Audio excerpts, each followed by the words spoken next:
Hey, I just received an email from someone who's very down, and they're asking a question about relationships and how really crappy people treat each other. From abusive fathers and mothers to people beating each other up and cheating and raping and, comments on YouTube telling people to put shampoo in their eyes and their eyes will turn a different color, or to pour honey in their eyes, and like these ridiculous things. Those things aren't from people connected to God. They're people connected to the God ego, like the God mind, but at a lower level. You can call it the demiurge if you want. But there are real people, which are very rare, and there are backdrop people, like characters in a game that are NPCs that you can't really interact with. Like you can, but they go nowhere. So example being, if you have a hookup app, which you really shouldn't, by the way, it's called Grindr because it grinds your soul. It's called Tinder because it burns your sexual energy away. It uses you as Tinder for the whose energy. So the people you meet up through these things, the people at the grocery stores, the people you see walking up and down the street, 99.99 infinite % of them are not real. They're holograms. They're projections of you. So when they're doing stupid shit, they're literally if you were walking in a carnival, in a circus, this matrix is basically the hall of mirrors. You walk into the hall of mirrors and the lights turn off and then they turn back on, and everything you see is yourself, but each mirror is different. And every time you stand in front of a mirror, it changes, and each person is a mirror to you. So if you're seeing your mom and dad fight and they're beating the crap out of each other, it's the conflict in you.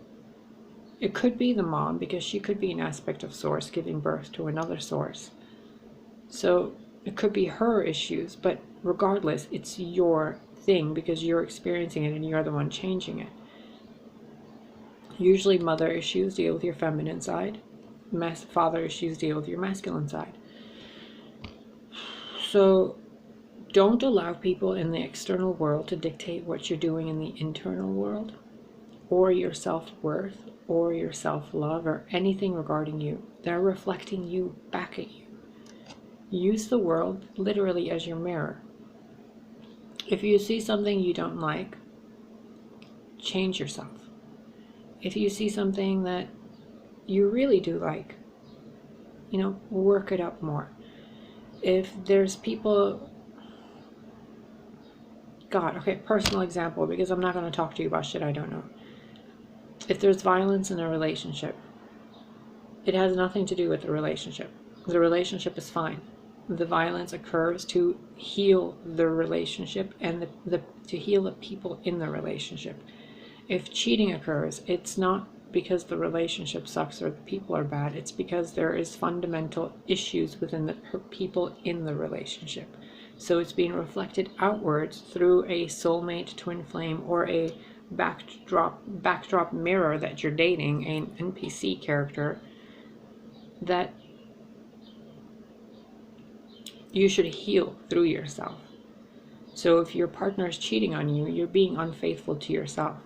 If you're violent to your partner, then you really don't like who you are and you want some reason to be hated. You're working from a place of fear. If your partner is ignoring you, then depending on if they're male or female, that aspect of you is being ignored by yourself. If your mom's getting her butt kicked by your dad, then you have really massive masculine authority issues within you. If your mom is a pushover or weak or overly dominant, it's feminine issues within you that verge on masculinity. So the feminine energy within you is weak.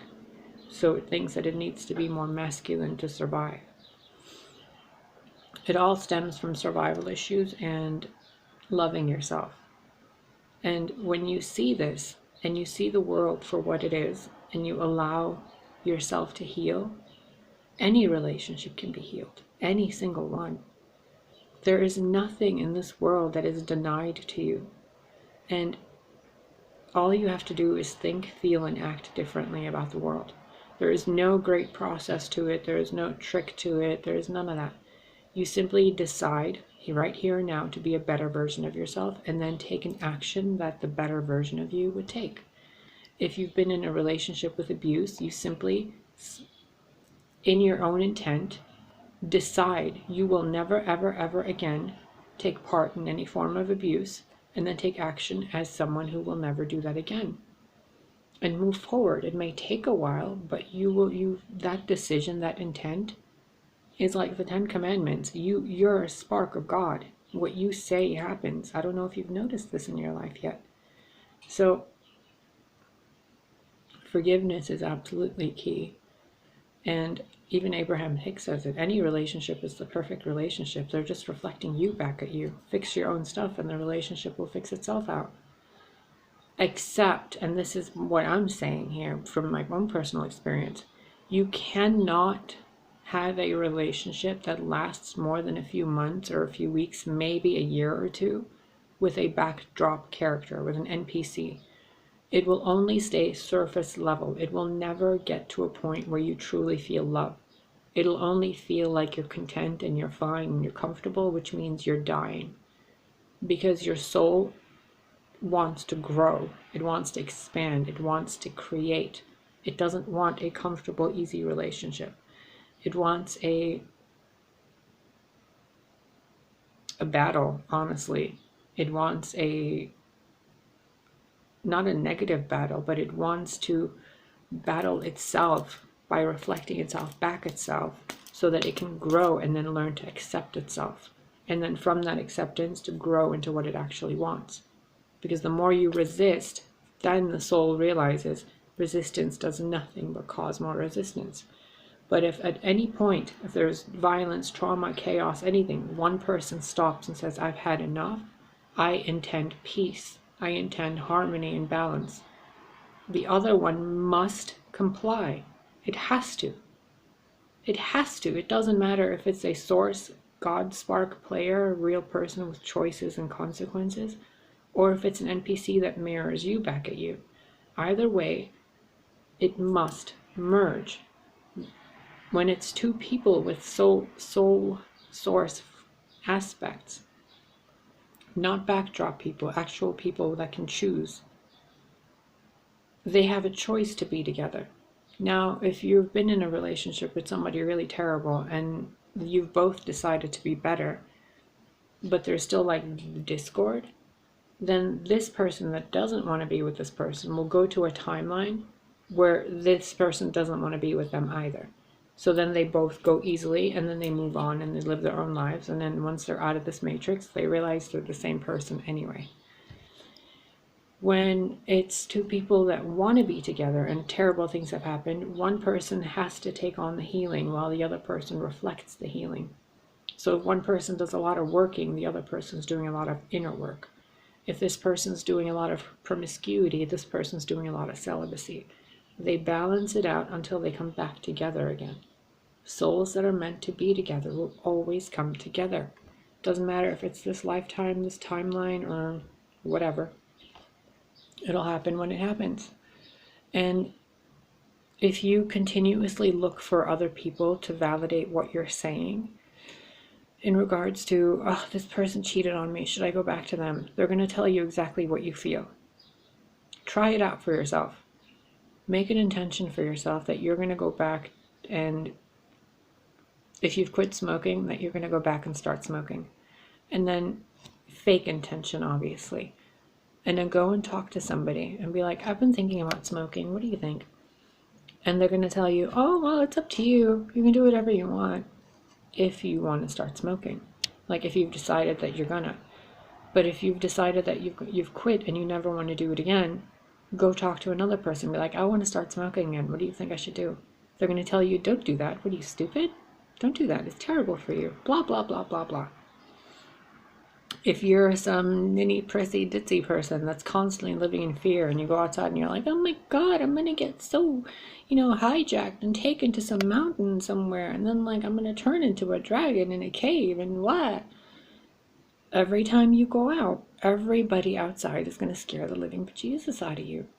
Whereas the 90-year-old woman who's walking up and down the street with an umbrella doesn't give a flying rat's ass about anybody. She'll beat that person with an umbrella. So it's all a reflection of you. Now, you can get to these answers yourself. You simply have to connect with your own source connection, I guess is the best way to put it. You know, when you get into a state of channeling or a state of allowing and receptivity, you get insights that don't speak English to you. It's just pure insight. Do more of that, you know? Don't pay attention to the negativity in the comments on YouTube or any social media. 99% of them aren't real people. They're algorithms, they're NPCs, if you want to get into conspiracies, which are all real. They're clones, they're hybrids, they're whatever else. Really, there's very few real people in this world. Most of them are in other universes of their own creation, and we interact rarely. It's like Doctor Who and River Song, or whatever her name was. You know, they're soulmates, they're whatever they are, but they only interact once in a while because they're off doing their own thing. So be aware. Don't allow other people to dictate what you're doing in life, and don't allow them to justify how you feel, okay? Not even me. So if you're really in love with someone and the entire world tells you he's the worst person, she's the worst person, that'll never work, don't believe them, because they're not in love with who you're in love with. You are in love with who you're in love with, and you have the power to heal the relationship. You really do. All you have to do is communicate.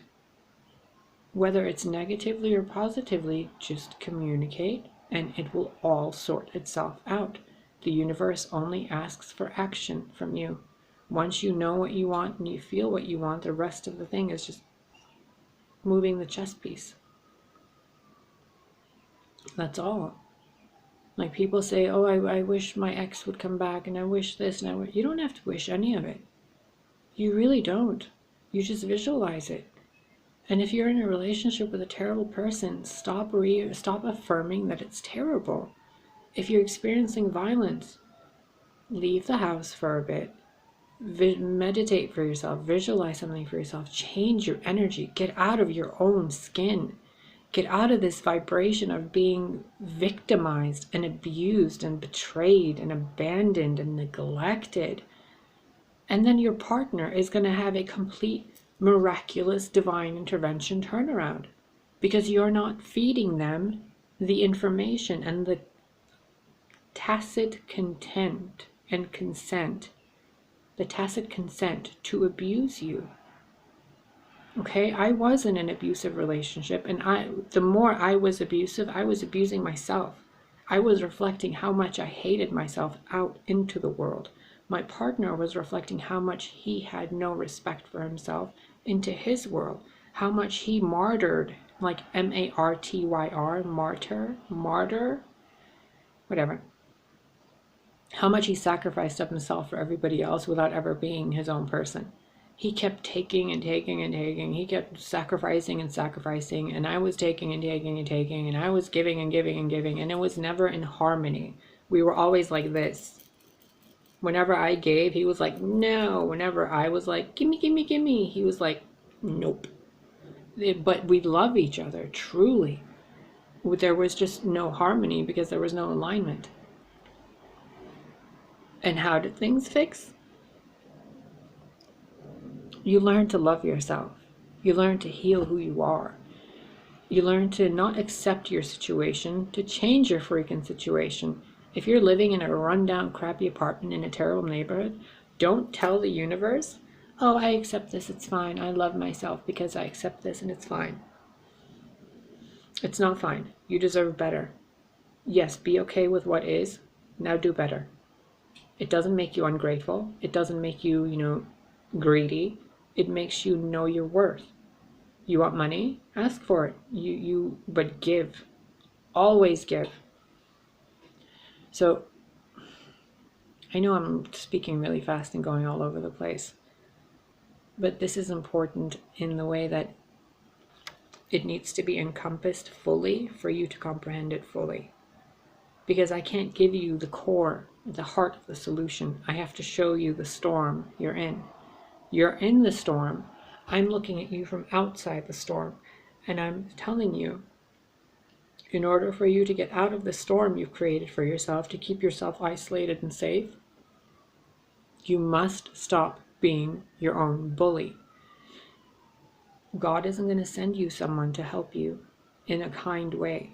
God's going to send someone to you to beat the shit out of you, or to cheat on you, or to hate you, or to abuse you, or to be abused by, or whatever, to really hurt you. God's not going to put you in a universe where your parents were kind to you and loving to you and all of that stuff most of the time. And God being you and the higher aspect of yourself, obviously. Because in order for you to grow, you have to learn what you don't want. And if you, sorry, there's like cat hair or something. And if you want to grow and evolve, you have to deal with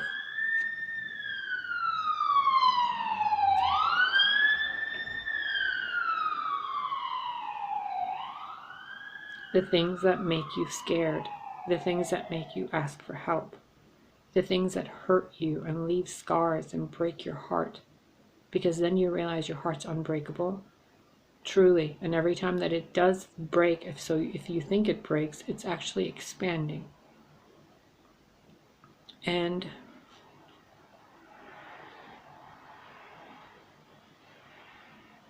my hair is so blonde today. Mood hair. God's going to send you relationships that'll test you, okay? And not to test your worth, but to test what you want.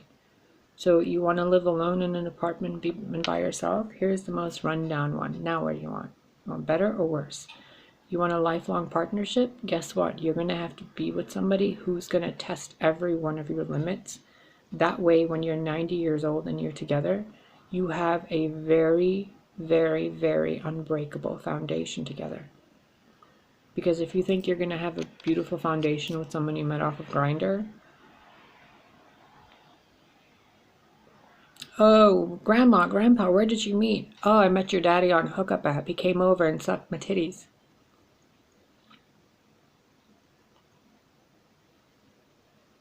Mom, Dad, how did you guys meet? Oh, your dad was drinking at a bar, boozing it up, and we had, we were booty grinding on the dance floor, and then we had a one-night stand, and you were born, and here's our story 50 years later. How'd you make it 50 years? We destroyed each other repeatedly until we learned how to love each other and ourselves. Oh, okay. Or do you want the story that's like, yeah, I met this person walking down the street and it was just the most boring relationship ever, and he's just constantly dull and, on the couch doing nothing, and we don't even go on dates, and there's no passion, there's no fury, there's no sex. It's just mundane. Why are you in it? Why are you in a relationship that doesn't test you? Don't you want to grow? Don't you want to evolve? And if you are, and you're in a relationship like that, why play the victim or the villain? Why play any of those roles when the relationship is there for you to evolve? So when things like that happened to me, I played the victim card, I played the martyr card, I played every single card I could, and I didn't know that I was playing them. Looking back, I know now I was playing cards, but back then it was such real pain. It was bad. Like, bad, bad, bad, bad. So bad it was bad. Like, the word bad had to go take a shower with how bad it was. And it was equally as good and great and fantastic and amazing. And if you strip away the bad and look at the good doesn't make as much sense. If you just look at the bad, you're like, then why the heck did it last almost 10 years? Really? And that's just one relationship. I mean, I've had tons of relationships in my life, and each and every one of them has imploded in one way or another, and it's taught me something very great.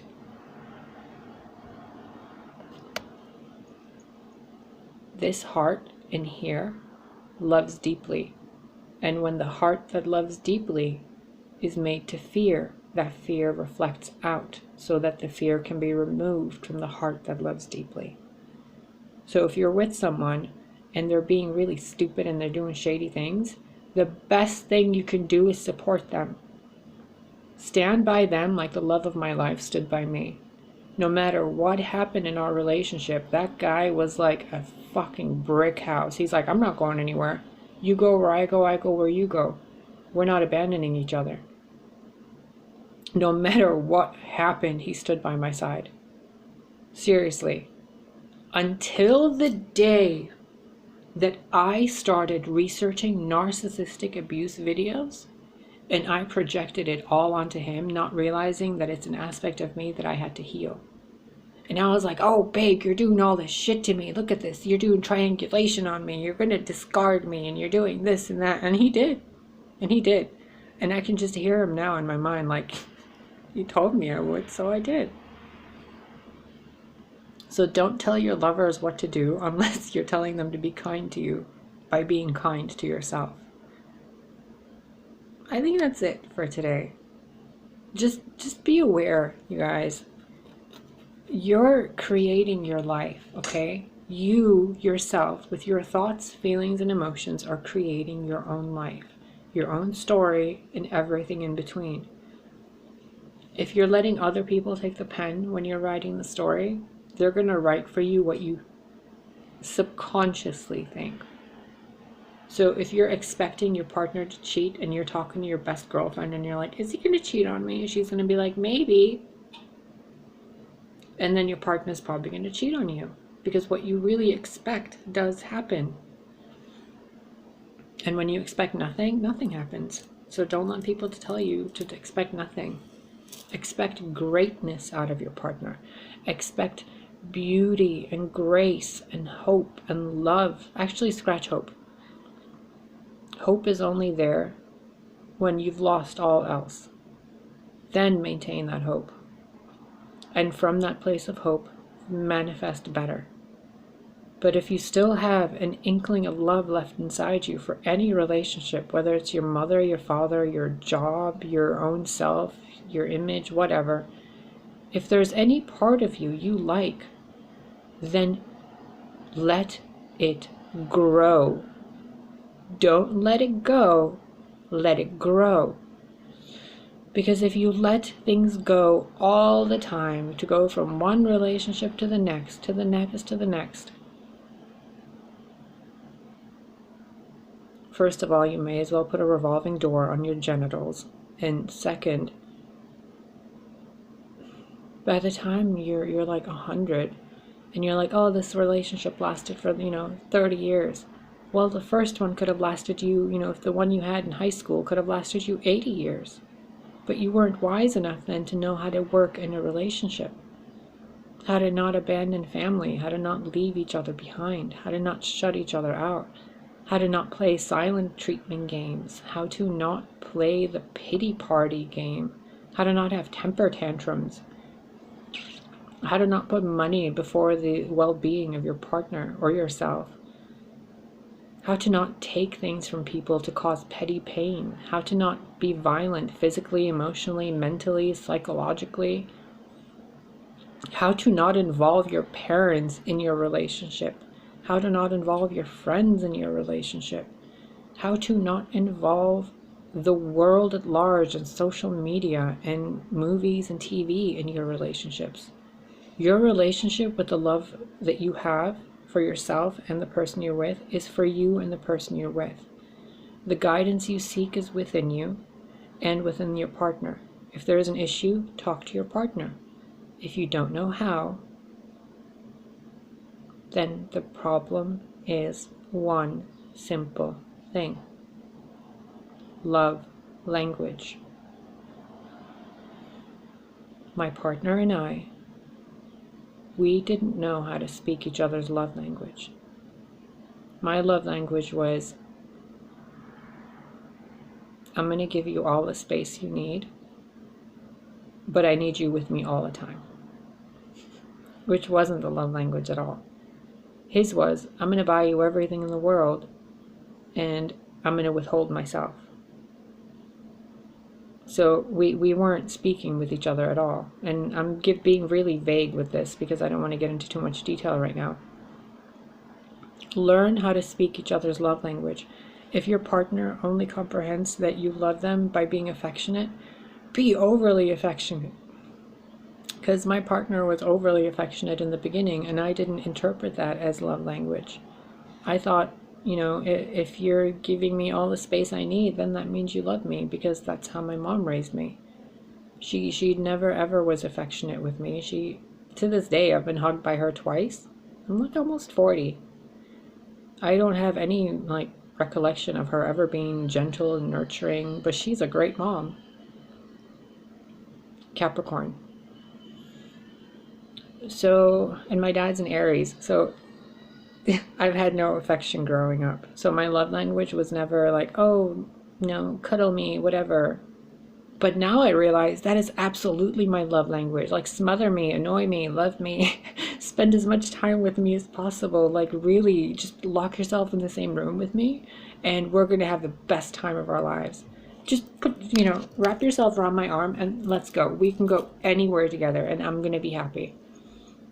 We don't even have to talk, just be here.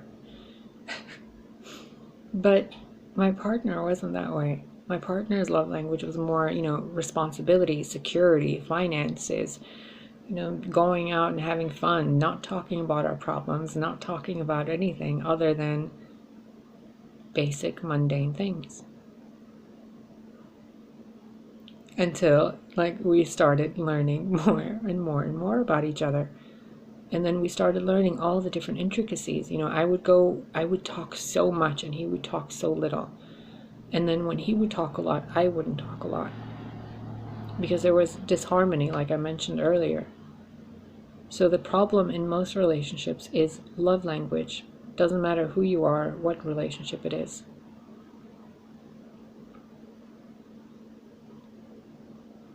I think you've had enough of me talking right now. I've been all over the place like a good little Gemini. All right. Be kind to yourself, please. And be kind to the people you've been with. You don't need to be all over the place in your relationships. If you want something from your partner, before you go to them, go to a mirror and look at yourself and say, I want to be cuddled 24/7. Will you cuddle me, reflection of me? And your reflection will probably go, why? That's a bit much, isn't it? And then at that point, if you're paying attention, you'll realize it's your inner child needing that cuddling, not your adult self. So then you go to your partner and say, babe, this aspect of me known as my inner child really didn't get enough love and affection when I was younger.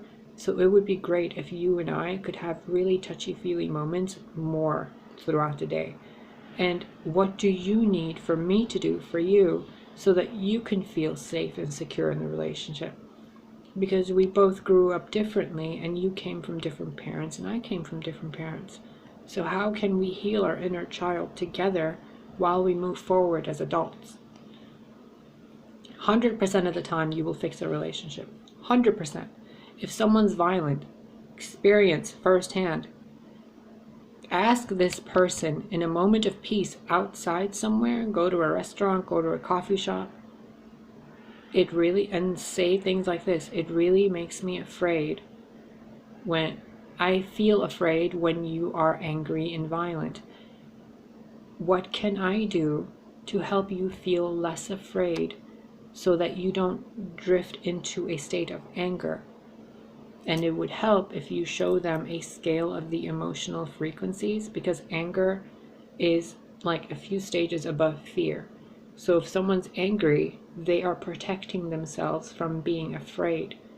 Anger is 1,000% guaranteed only appearing when people are afraid. Ever. Ever. So ask them, what can I do to help you be less afraid in life? And then when they're like, I'm not afraid, I'm a macho, whatever, be like, technically you kind of are, because it says it right here. Don't do that, you might piss them off. But really, have an intellectual conversation with someone, okay? A real honest, open conversation. I just did a card reading earlier and it was talking about all this stuff. And you really should. It really would benefit you. And please don't settle for trash off a hookup app. I don't care if it's a dating site. I don't care what it is. You deserve better. I mean, 1 in a million chance, yeah, you might meet somebody that's like a real decent person. But the rest of the time, you're just dating NPCs. The real people are the ones that are going to tick you off and push your buttons and trigger you. Because they're your real soulmates. Because people that care about you will push your buttons so that you stop being a pansy. No offense, pansy flower. Don't be a wimp. And don't be a badass macho, gladiator. Find the balance. And most of the time, those people that are super angry, their inner warrior is bored as fudge. Really. Everybody has an inner sacred warrior. Everybody has an inner sacred child, an inner divine feminine, an inner divine masculine. You have all these archetypes in you. Utilize every moment of your day for a different aspect of you. If you have this inner warrior in you that needs, to express itself, go take a kung fu class, go kickboxing, go grab a bow and arrow, or go to the forest and grab some stabs and just, spar. Play a video game, like a fighting game. Play Black Desert online. That's a great game and it's free. And it's so satisfying to play that game. Your inner child would also love it. Get some crayons and some paint. Go to the dollar store and get some cheapy paints and stuff. Your divine feminine aspect. Go get a shirt that's made out of silk. Go learn how to bake a cake. Go take care of a child somewhere. Go volunteer at a preschool. Go take care of plants in the garden. Wear jewelry. Make jewelry. Take care of your body and your hair and your skin. Take care of your husband. Be sensual. Or your wife. Be sensual. Be passionate. Be seductive. If your inner masculine needs work, be really gentle. Be really graceful. Be really protective. Be jealous, but in a good way. Be overprotective, but in a good way. Hold your partner's hand. Pull them to you. Kiss them from behind. Hold them from behind. Surprise them. Be the provider, but also allow yourself to receive. Men before were the home wives, the housewives, basically. And women were the ones that led, hence the Amazons. The Amazons were the remnants of the old societies that were supposedly matriarchal, but they were harmonized. The men stayed at home, like the penguins. The male penguins stay with the babies. The females go out and get the food. The lions stay at home. The lionesses go and hunt. It was the same way before with humans. So take care of all the aspects of yourself and you're going to see the world change around you. You can take the most abusive person and turn them into the most angelic being. I freely admit it. I was very abusive to myself and to people around me. I was tampered with when I was younger. I had a lot of massive amounts of chemicals and drugs given to me in my youth, from the age of birth until 32, 33, until I died. I literally died repeatedly. I've died at least 10 times from what I can remember, and I've been to the other side a lot. I can't even count how many near-death experiences I've had anymore. So what I'm telling you is from experience. Anybody can be healed. They just need to be loved. My partner loved me so much, he loved me back to life.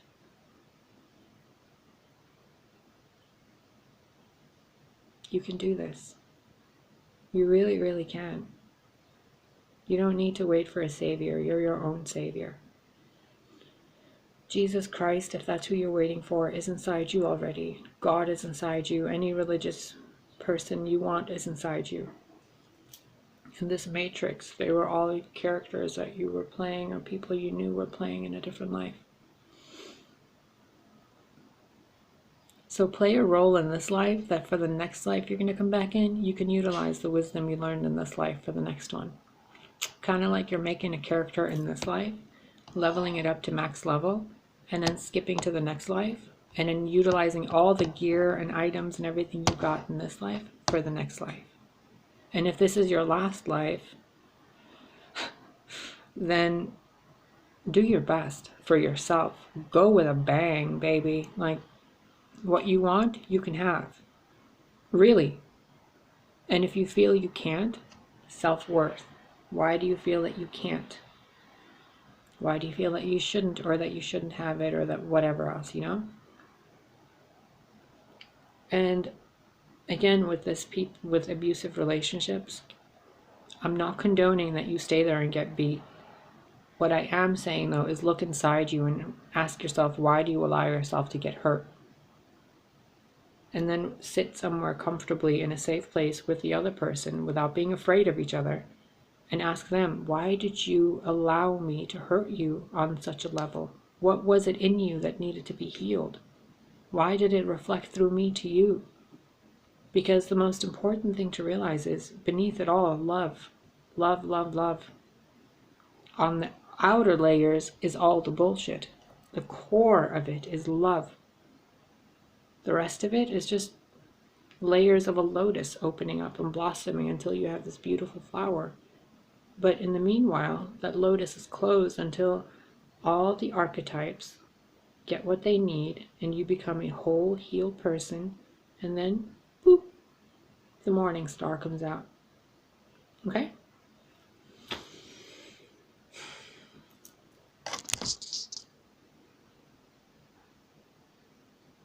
If I ever dye my hair a different color again, please let me know not to. Thank you. All right, I'm going to go. But not before I give you my bunny face.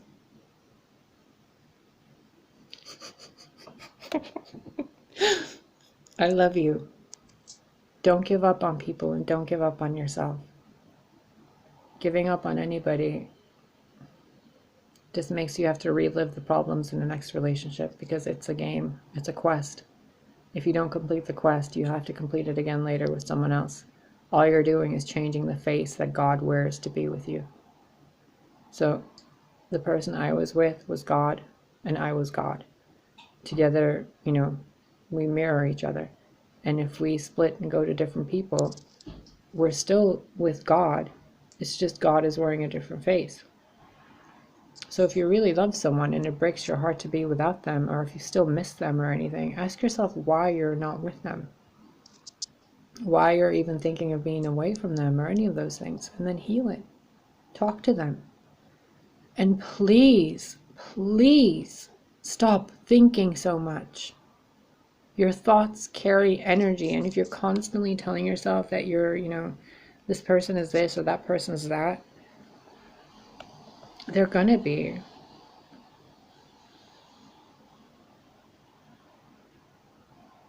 Total side note, you see this pink? It was purple a few days ago, remember? All I did was shampoo, okay, vitamin C powder, a little bit of dish soap, and some coconut oil. Mixed it together, rubbed it through my hair, like massaged each little strand like that. Left it in for like 20 minutes and then I washed it out. Now it's this. Whatever. Don't give up on each other. Don't give up on anybody, especially yourself. And for the love of baby Jeebus, make peace with your exes. Really. Because if you don't, trust me on this from personal experience, if you don't make peace with the people you've dated and loved, their ghosts will haunt you in your relationship. You will be in bed with the person you're dating, and all you will see is your ex's face. You will be in the kitchen and cooking, and all you feel is your ex behind you. And I don't even want to call them your ex. They're a specific human being. They're a specific lover.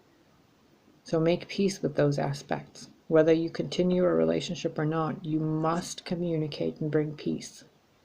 If they've blocked you, then utilize the law of attraction to create a communication. Write them a letter. Write them something. Even if you can't send it to them, write the letter anyway. Okay? This is all for your benefit. I'm not condoning you stay in any terrible situation, but that terrible situation will continue if you keep running from it. It's just how it is. It's a part of you, and that part of you wants to be healed, and it'll show up in every different way for you to heal it. Take care of yourself. I love you.